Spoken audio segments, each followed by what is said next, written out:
In the famous words of former Prime Minister of Great Britain, Theresa May, we back, baby! Yeah, yeah, yeah, yeah, yeah, yeah. Guys, welcome back to another Daily Gaffer. Thank you guys for tuning in because if you guys don't tune in, there's no way I'm doing this. I was this close this morning. I was this close to just packing it in and saying, no, I'm done.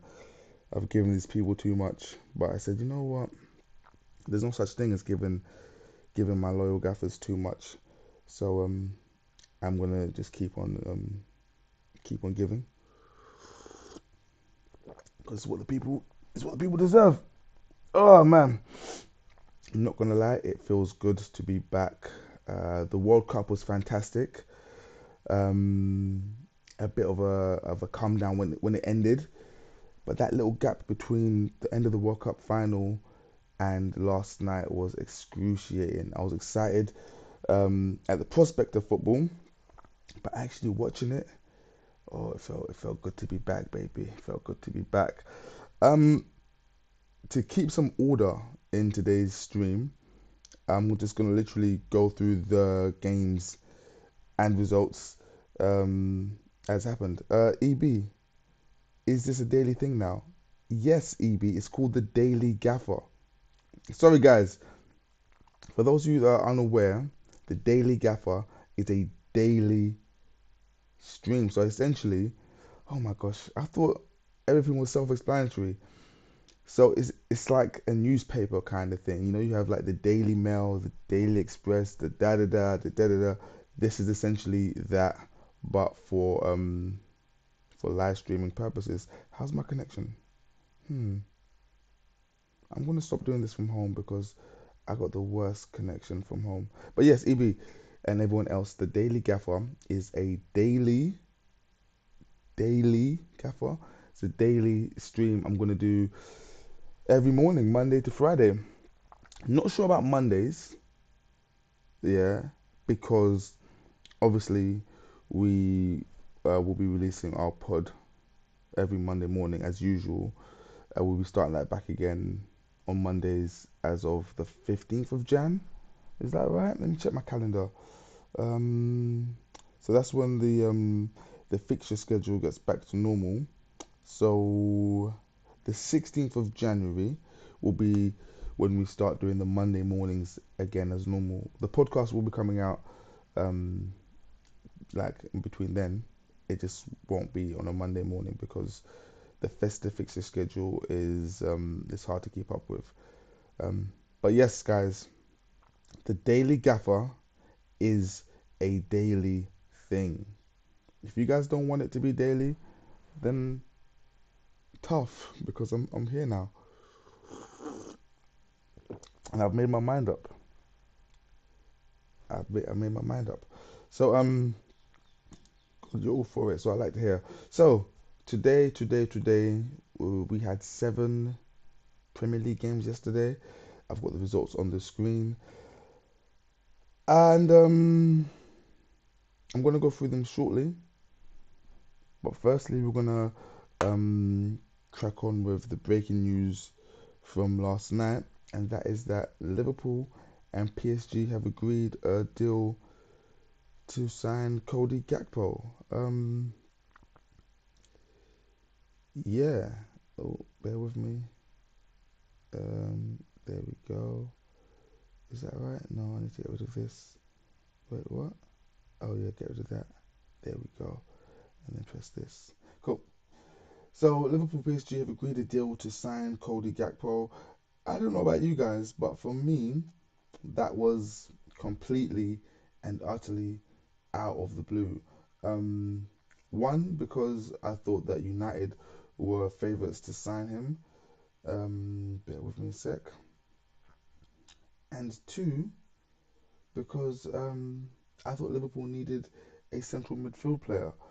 Um, I guess neither of those two things are the case, or maybe Liverpool do still need a central midfielder, but the bank of FSG is probably well stocked right now, so probably gonna do as much business as they can. You know, this kind of this sign of Gakpo for me kind of seems like a parting gift kind of thing. I remember when we found out that Liverpool are up for sale or part of Liverpool or however they're doing it, and there was talk of a parting gift that the owners want to give back before they they go. I don't think it's that. I think maybe they've got money in the bank that needs to be spent. Otherwise, it just can't be withdrawn and taken out. But back to um, back to the signing of Gakpo. I made a list last night of all the forward players Liverpool have at their disposal, injured or not injured, and I'm not sure if Gakpo is needed. Um, so obviously you have Salah, Diaz, Jota, Firmino, Nunes, and since yesterday, Oxlade-Chamberlain made his return in a forward position as well. I'm going to put him down as a forward. There is an asterisk here. I know, guys, he's not forward, but he's done the job for Liverpool, and he's done the job for Arsenal, and he's done the job in the past for England. So I'm going to include Oxlade-Chamberlain in my list of forwards that Liverpool have. So Salah, Diaz, Jota, Chamberlain, Nunes, and now Gakpo. Um, I don't know, man. I think I think Liverpool are looking very heavy in the forward areas, and we all know they need some reinforcements in midfield. Because when it's good at Liverpool, it's fine, you know. But when Thiago gets injured, when Henderson is showing his age, it's not so good in midfield. So that one there for me was a bolt out the blue. I don't even. I've heard Gakpo a lot. I've heard of him a lot, like in the Eredivisie. I saw him briefly against Arsenal when they played PSV in the Europa League, and it seems to me that they already have players that play where he plays best, where he thrives. So I'm not sure if they need him. I mean, Salah off the right, and then it seems like everyone else plays off the left. Nunes is looking like a left forward now as well. So for me, good signing. I guess it's one of those signings that we have to get him because if we don't, somebody else will. And the fee isn't that crazy. In the comments, Rain. Yeah, exactly. 100% out of the blue, but 37 million these days is a steal. And I think it's exactly that. I mean, I think Everton spent close to that on Alex Iwobi. So that kind of says it all. So if you ask me, am I still connected? I never know with this thing. I never know if my connection's good or bad. So yeah, if you ask me, £37 million for a player like Gakpo, whether you need him right now or not, is a good and shrewd bit of business. But guys, get in the comments and let me know what your thoughts are before I move on to my next topic. Um,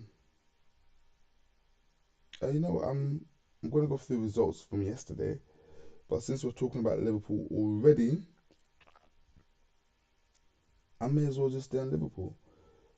Give me one moment. Let me do my stuff over here.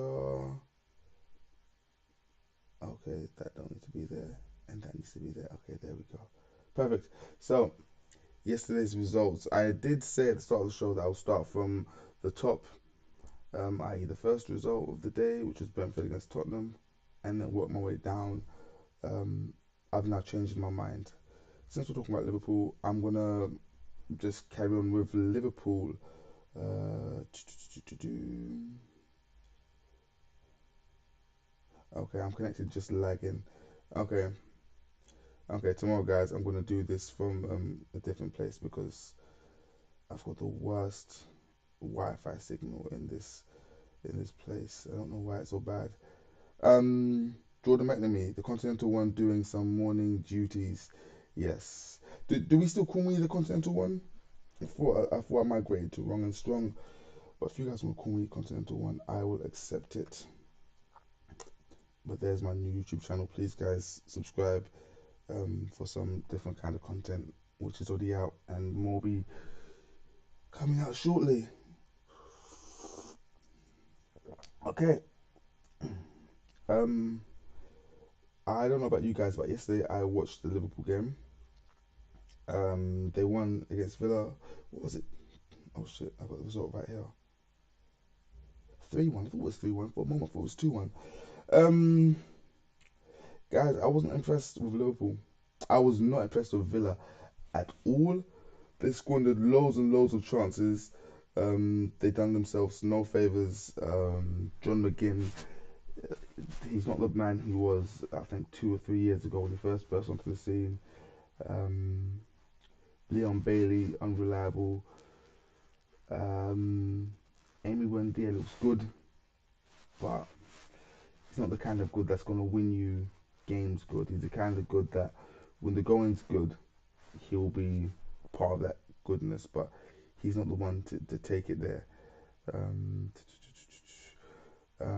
Liverpool, on the other hand, for me, yeah, I wasn't impressed. I was not impressed. They created loads of chances, which is good. Going forward, I think they'll fine. I think Nunes is a handful. Nunes reminds me very much of Victor Osimhen from Napoli. He's just a handful to deal with. A defender's um, worst nightmare. Sorry, Nathan. Liverpool took that chain real quick. Don't know what that means, but yes, yes.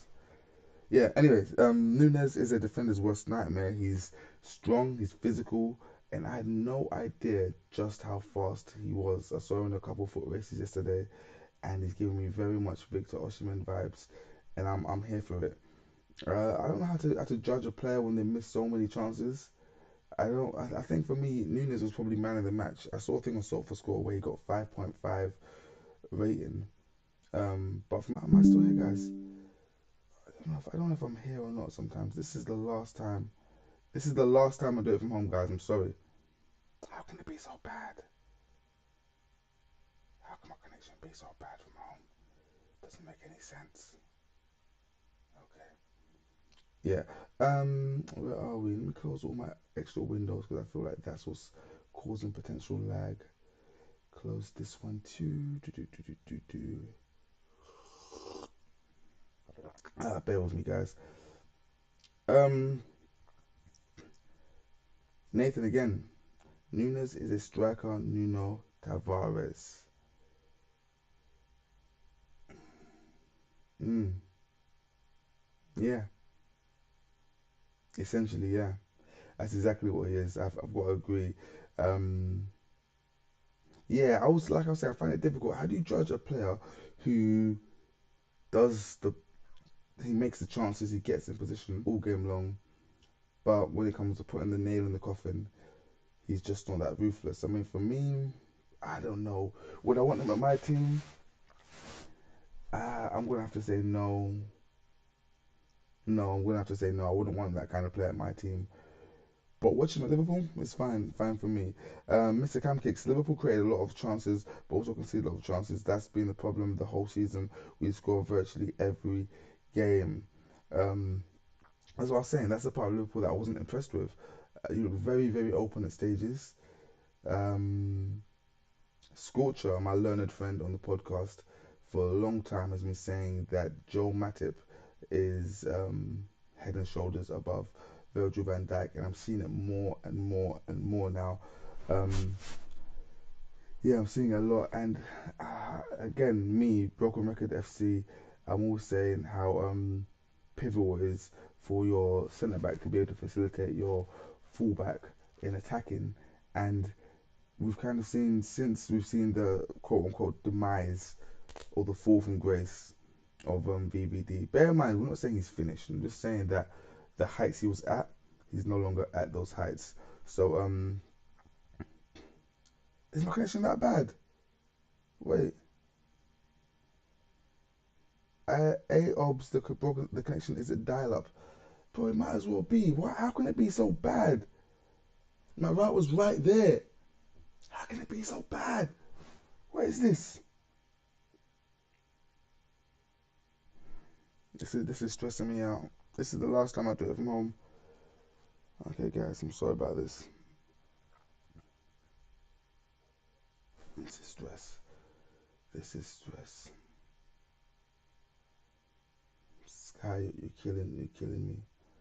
I'm gonna call my provider as soon as I finish with this. I'm gonna call my provider and sort this out because I don't understand why it's so bad.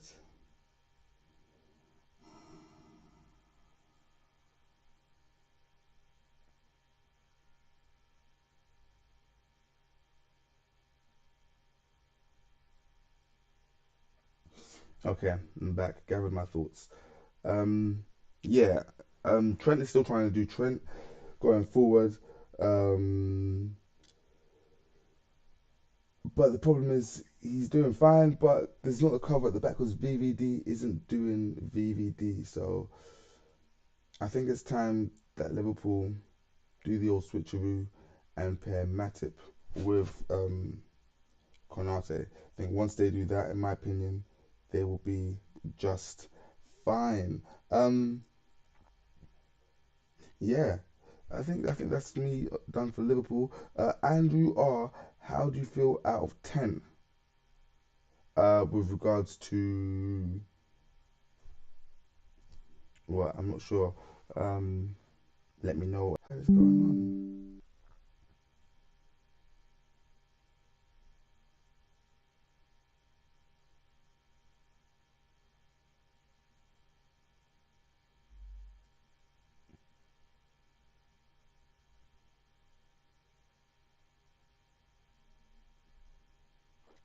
I don't get it, man. This is annoying. This is very, very annoying.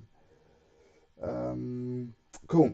Where was I? We are now going to go to the game that should have been first on my agenda, and that is the Brentford Tottenham game.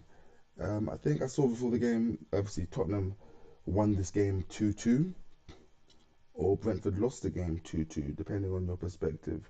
Um, all the headlines are saying that Harry Kane, hero, captain, fantastic, saved his team again. Um, aside from that header, Harry Kane was non-existent in that game. Definitely in the first half, he played no part at all. Um, but Golden Boy FC. Um,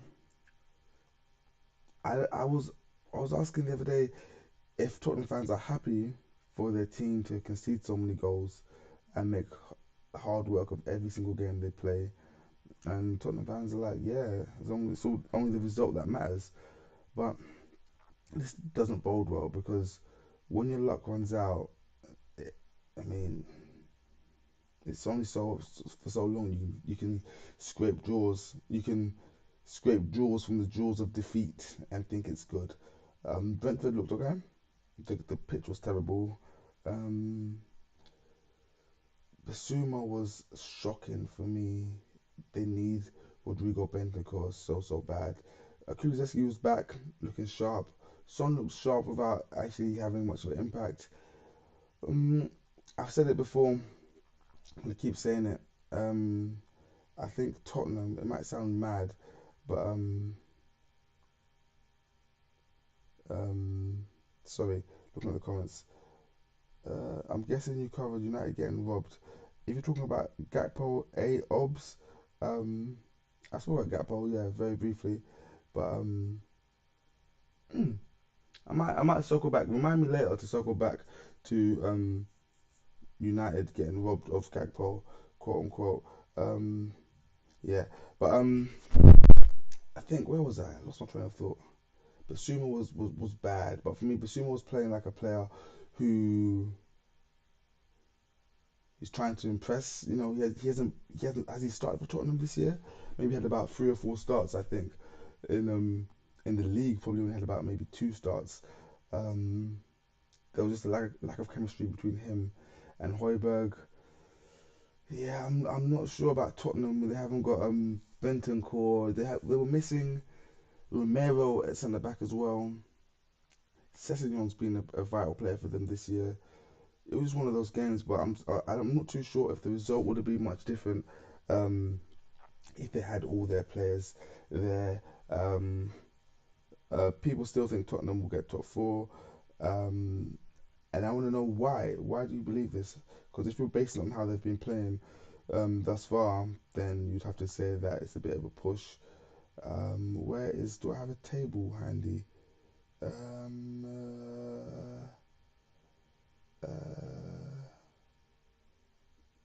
I do have a table handy. There we go. Tottenham are in fourth place, 4 points clear of United in in fifth, and only 2 points behind City in third, and only 3 points behind Newcastle in second. But they've played a game more than City and United. So we do expect Tottenham to drop into fifth once United play um, their additional fixtures. Um, but yeah, expecting Tottenham to get top four based on what they've done so far this season, I'd say that's a bit of a reach because they haven't shown us anything other than pluckiness and resilience.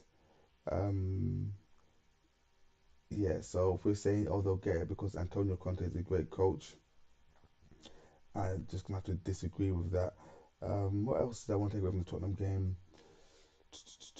Hmm, yeah, I think it could be. Yeah, that's what I'm saying. Oh, I'm back.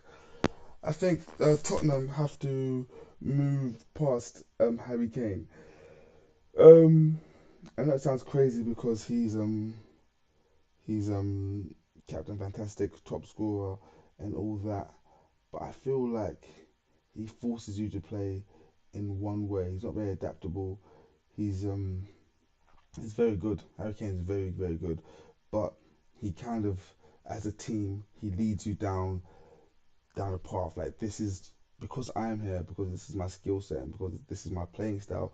We have to go this way. Um, like I always look at players and think, cool. If you put them in any team, would they still thrive?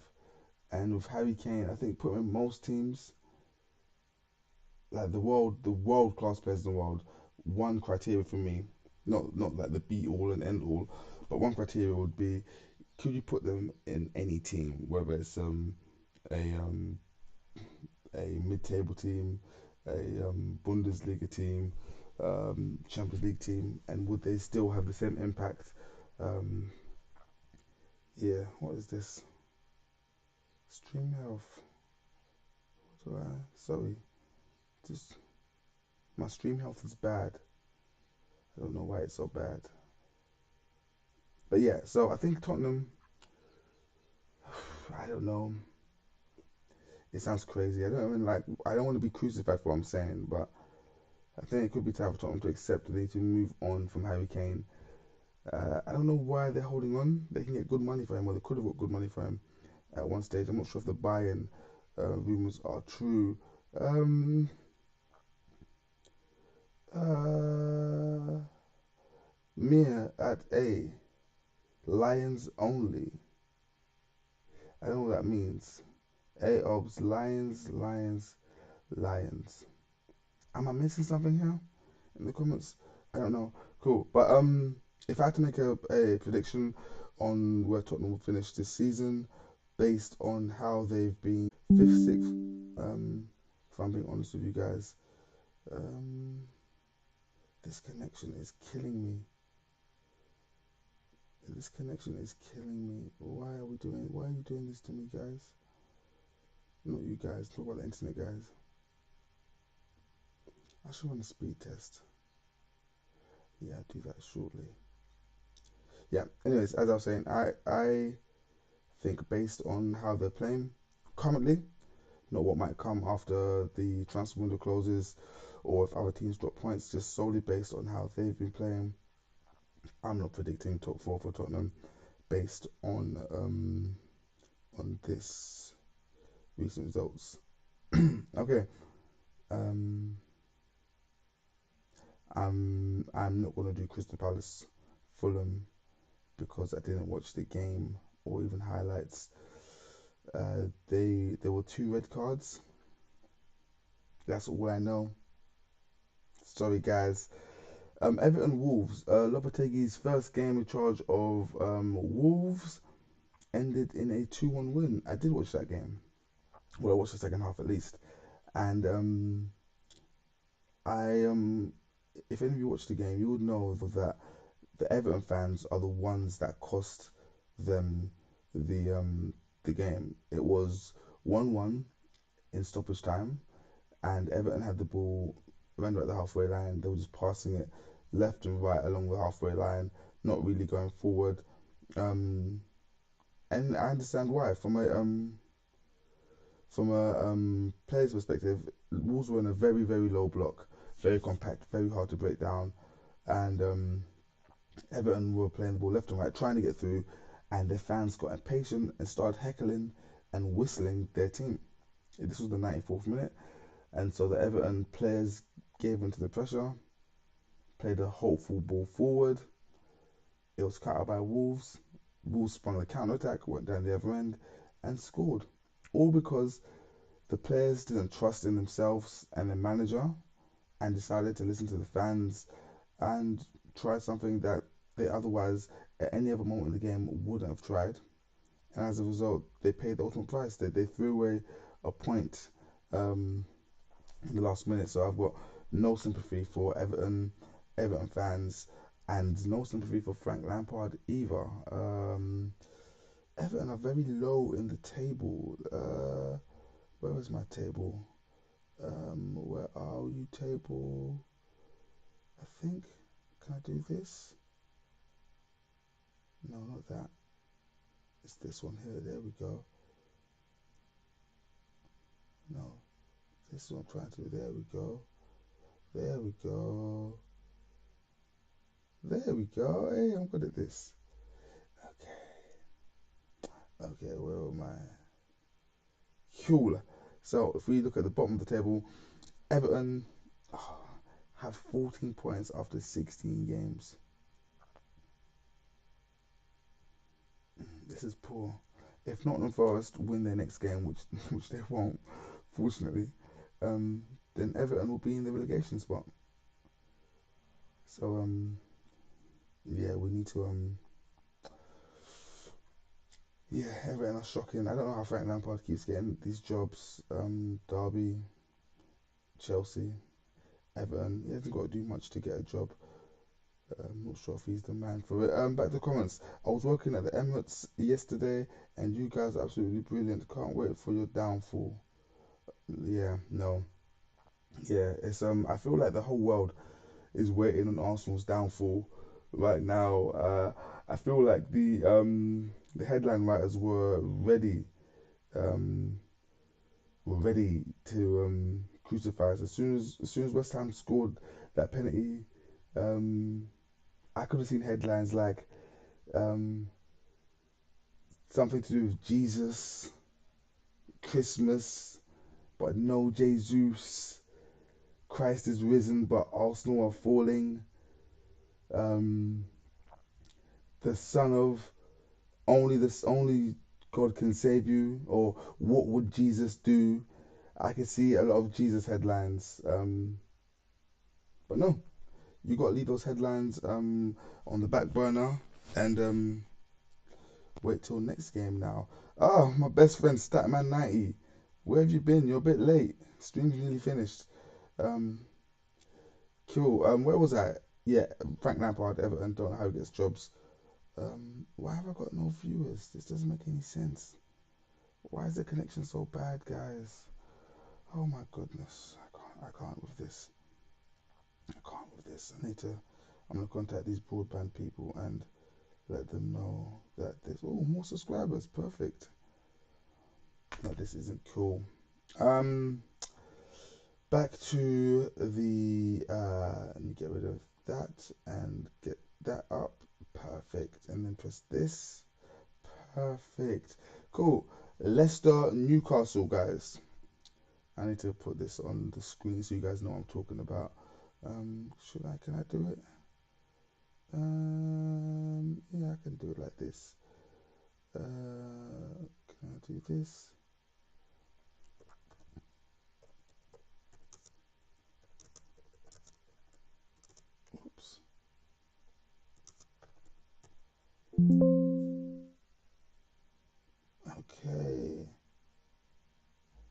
Lovely. Lovely. Oops. You guys can see it's live. You're not meant to see it live. Anyways, Newcastle are the real deal. It's this should be very scary times for everyone in the league other than Arsenal, Man City, and Liverpool. Chelsea, United, Tottenham, anyone else trying to break into that top six, you guys need to be worried because Newcastle are coming for you. Um, yeah, they're not here for us people at the top of the table. Arsenal, Man City, even Liverpool because they're not there now, but they'll be back. Yeah, they're coming for you. Quickly, Stat 90. I know you spoke on Gakpo, but low key, us United, I doubt we'll sign anyone in Jan. Now that's my fear. Yeah, I've already spoke about Gakpo about this being a daily thing now, and yes, the Daily Gaffer is a daily thing. By daily, I mean Monday to Friday. It was a bit weird doing it on the Saturday morning. I could do it on the Saturday morning. Should I do it on a Saturday morning as well? It's not like I've got a life. Hold on. Saturday morning, before the 12 o'clock game.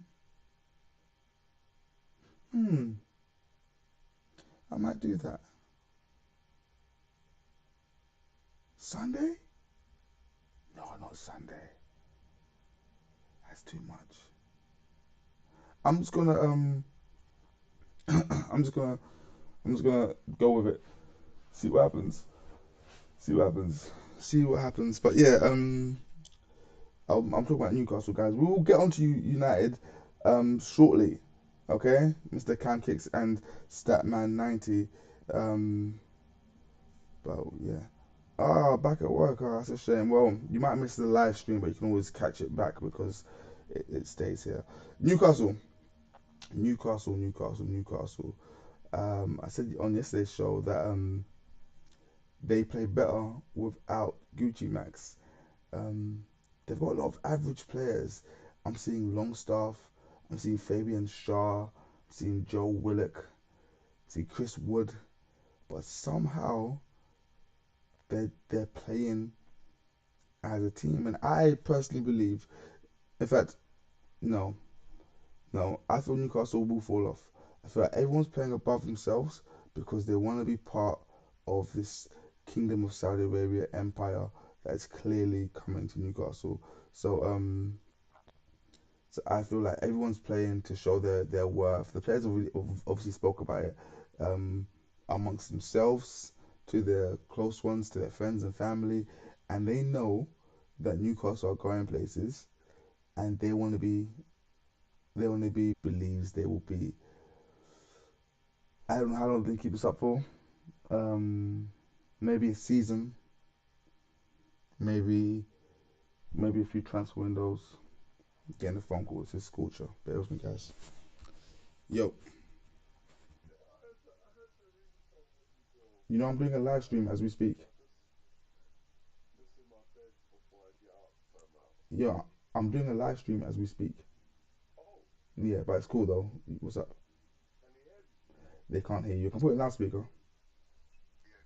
Oh, 1 minute. I made my buds. One sec. I don't think. Bear with me a moment. I've got to change my mic. Um,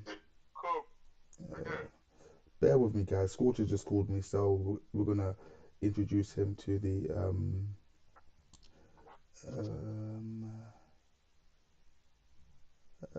the settings. Guys, let me know if you can hear me and hear us. There you go, bro. You're live on AC.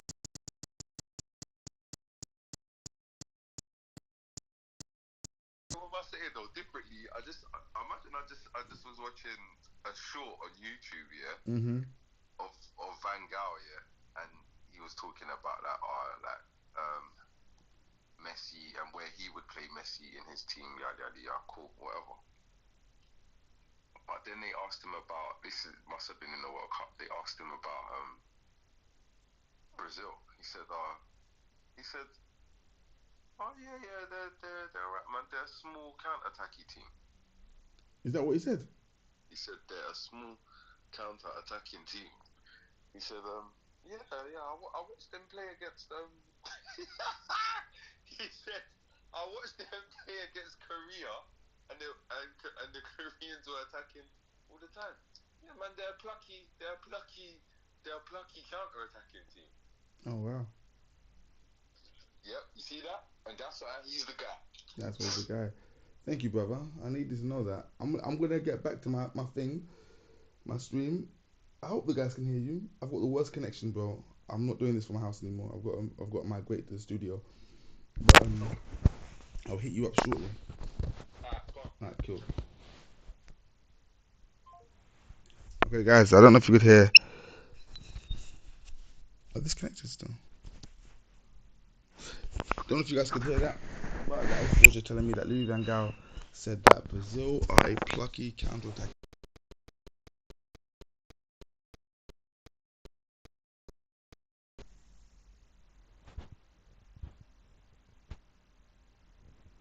You go Almiron.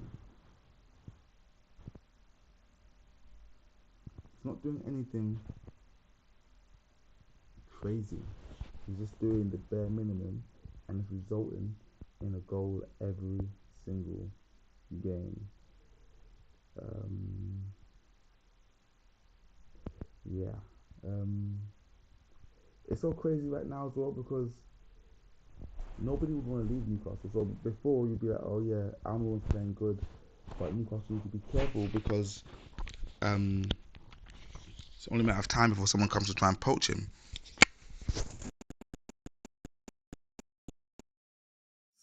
This current iteration of Newcastle.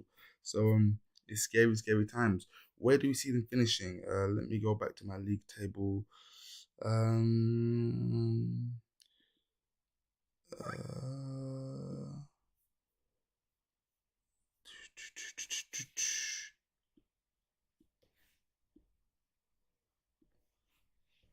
what do you mean? Oh, okay. League table should be on screen now. Um, Newcastle currently 7 points off the leaders. Aston in second place. 2 points, so a point above City. I know they've played 2 games more than City and a game more than Arsenal, but that's where they are right now. Okay, we can't really say, oh, when so and so play, they'll move back down because we. The truth is, as much as we expect teams to win their games in hand, sorry, it's not always the case. So we got to take it for what it is right now. If the season ended today, Newcastle would be in second place. But what's their ceiling? Where can they go? It's crazy. I think that potentially new additions, if they're not scattered properly, new additions could have the opposite effect on Newcastle. So far they've been not lucky, but they've been fortunate because the people they have signed have came into the team and actually added value. Um, so um, so we see what happens with the big signings. I'm looking at the comments now. Bear with me, guys. Going back. Um, should have moved quicker in the market. Mr. Cam kicks that's in reference to United and Gakpo. Statman 90 United. Don't move quick. Cam, don't be silly. LOL.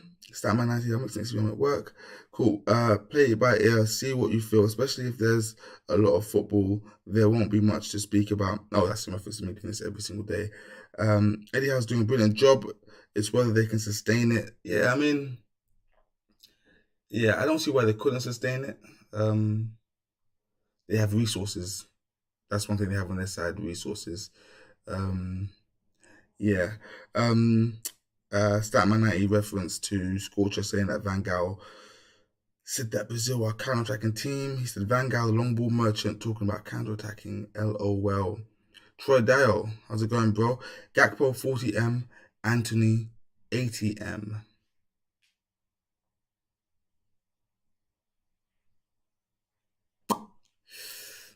Yeah. The transfer market isn't balanced. We know that already, guys. It doesn't follow any rhyme or reason.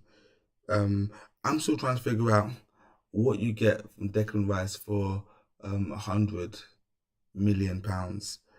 Um, he's a very good player. But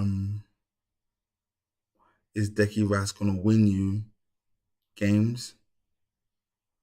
I don't think he wins you enough games with enough consistency to justify 100 mil. Um,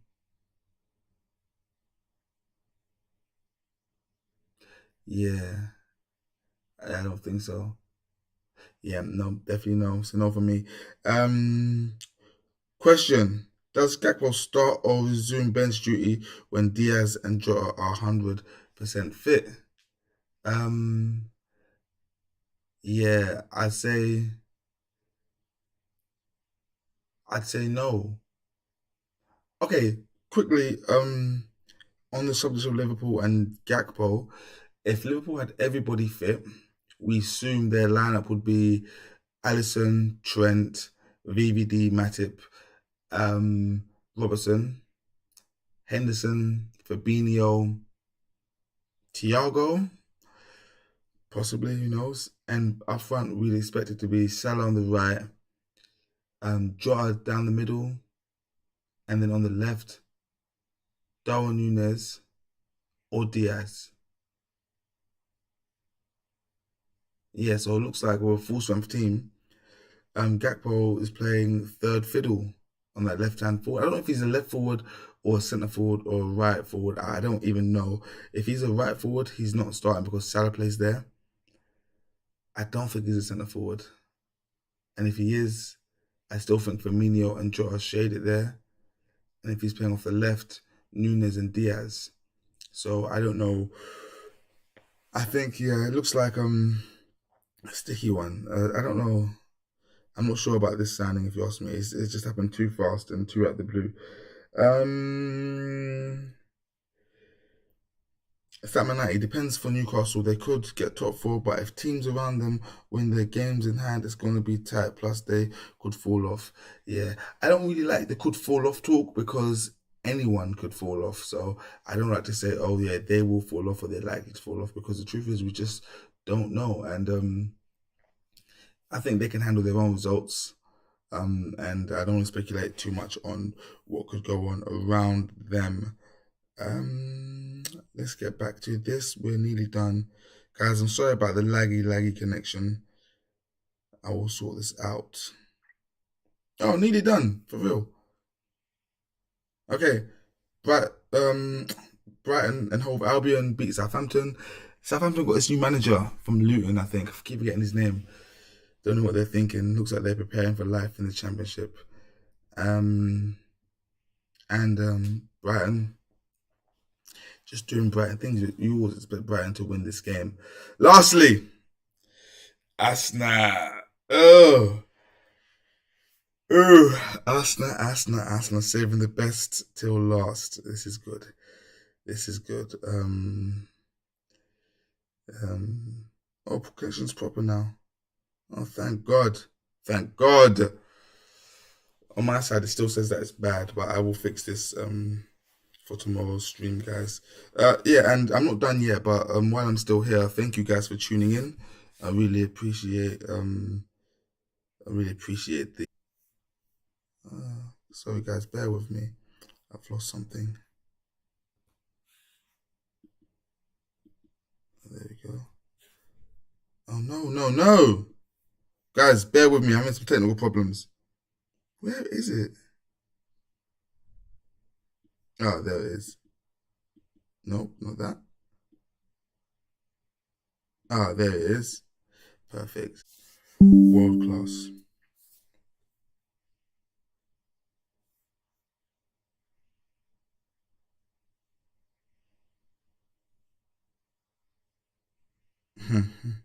So just looking through the comments real quick.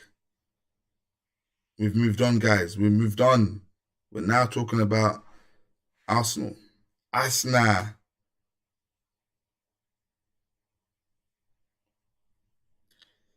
Let me just rattle through these comments real quick before we Move on to Aston. You guys are still dwelling on other things. It's Aston now.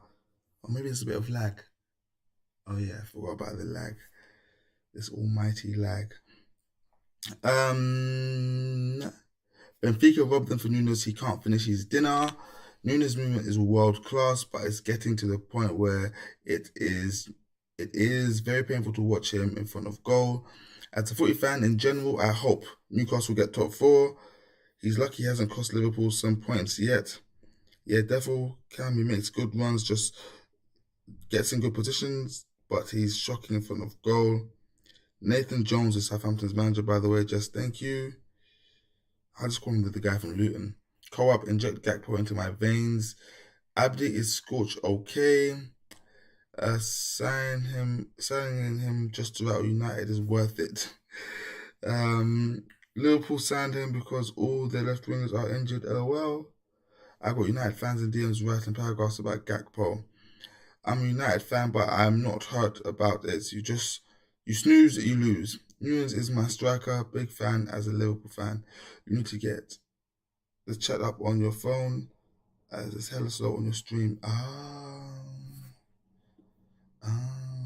Yeah. Cool. Okay, guys, Arsenal. So, a few questions. Mathematically, when will Arsenal be league champions? Will this team go down as better than the Invincible team? But the first question I want to ask is Saka world class? If not, why? And if so, why? I was talking earlier about world class players can play for any team at any level, in any league, and have an influence, make a difference. For me, Saka is one of those players. If Accrington and Stanley took Saka on loan for the season, they would get promoted from whatever league they're in. If Saka was Brazilian, he starts.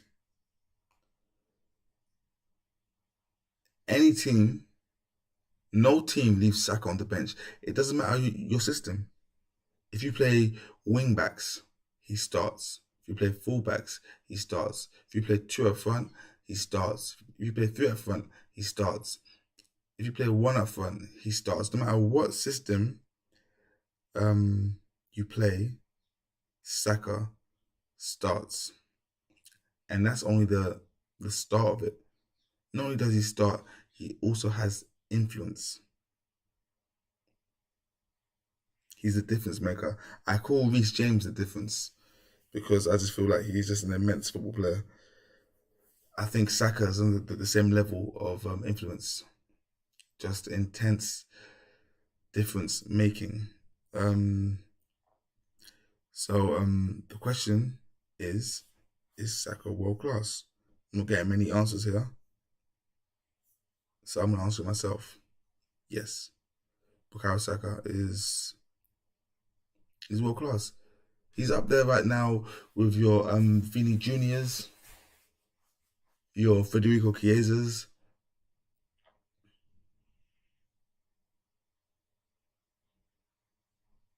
There's no one above him. There's no one above him. Yeah, there's no one above Saka. So we get back to these comments. Co-op, Saka is balling. Him and Odegaard was hooping yesterday. Yeah. I was saying, like, Arsenal's league position right now is not by luck. It's not by chance. It's not because other teams have dropped points. It's not because of a favourable run of fixtures. It's solely because Arsenal are hard to play against. They're well drilled. They're patient. Yeah, barring any catastrophic events, they're more than likely going to win every game they play. For Arsenal to lose, a lot of things have to go wrong. Like in the United game, for example, we were without our talisman, number 5. In the Southampton game, which we drew, it was a catastrophic failure. Um, and we had well, up against one of our bogey teams. Um, where are we? They can't be better than the Invincibles because they're not invincible. That's a good point. What about points tally? What if this Arsenal team get a better points tally than the Invincibles? Would that make them better? Because the Invincibles didn't have let me get it up on my phone. The Invincibles league table. The in whoops in whoa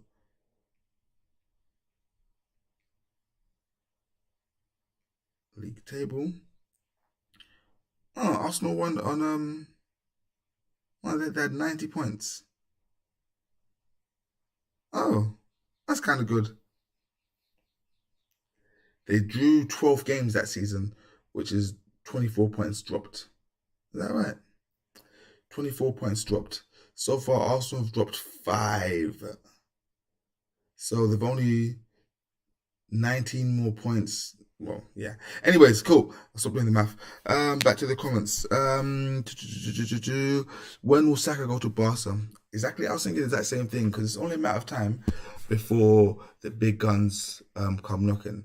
And which is why everyone's making a big deal about this proposed contract. It's gonna have to be like over £200,000 a week. And the thing is, it has to be because he's that caliber of player. Take his age out of it. If Saka was playing for Borussia Dortmund on the same form, okay, as an English boy, and the English team wanted to sign him, he will be at least 80 to 90 million pounds low end. And when he arrived, his salary would be in the 200 plus, 250 plus mark. So I see no reason why you can't renew a homegrown player for that kind of money if we're using the same logic. Co-op, Eddie end goal was cold, textbook striker goal. It was very cold. It was very cold.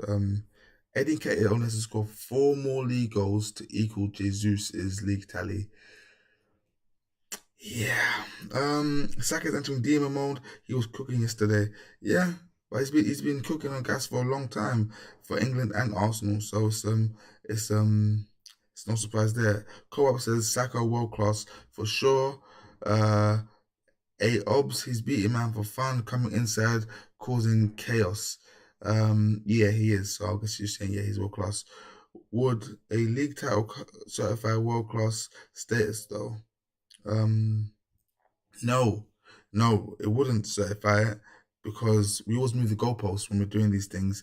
Harry Kane is world class and he has no titles other than the Audi Cup. So I don't think a league title will justify him being world class. It's just his ability is what justifies it. It's like the thing you say, oh, a player hasn't won the Ballon d'Or, so they can't be world class. That's not true because Thierry, Lampard, Gerrard, Javi, Iniesta, Fabregas. These are all world class people. Internationally, he is world class as he has shown it at the World Cup. Club level, I can't say it as I need to see him take a game by the scruff of his neck in the CL knockout game when his team needs him. You make a good point. He hasn't had a chance to do it in the Champions League. Hasn't done it in the Europa League. Well, yeah, not like that. So you make a good point, but I would say that it's bigger than that. He's definitely world class. Carl, Salah still loves Saka, Jesse. No, I didn't know that. Statman 90. I rate Saka highly, but he needs to go down. But he does go down very